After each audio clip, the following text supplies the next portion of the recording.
Hello mga kamamamners, karong adlaw magkuto tag gatas. Taon magkuto na sa tagkapi. O napanay mga brand ha. Dayon ko tawo ng duha, wa pagin matagbo sa kapi. Gibutangan pagkukwa. Syaro pod anang timplahan ni ma'am. Bisag mag-uhaw mo paniud to.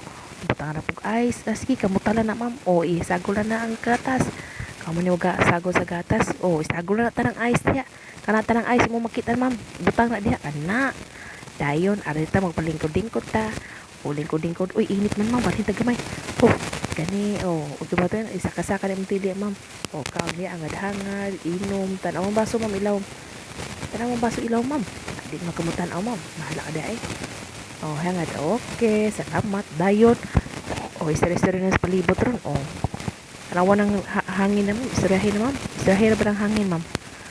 Oh, okay. Dayon way-way basahan. Tanaw-tanaw sa palibot. O. Lubili na sa palibot di ma'am. Nasa ubos ni agi na sa kinan. Oh, diha. Dili mo tagbaw. Oh. Sa ka ma'am. Ang skillet. Ang tapaglabay. Oh. Tanaw daw sa palibot. Sa itong masindang. Dili ato ah. Okay. Green. Pasta ng green. Halang. Buwangan sa siklib. Oh, siklib si ma'am. Kaya wak. Bala wak masakit. Kasi hindi ka na hampaway ng panahon na oh. Oh, mainit lang. Mainit. Init yun kaya para mauga itong mga inayhay diha. Dili kay uwan kay mauga itong inayhay. Kausa ba? Huwag na na yung kape ma'am. Kaya nagkapi-kapi makadiha. Sige, bye-bye. Maura to.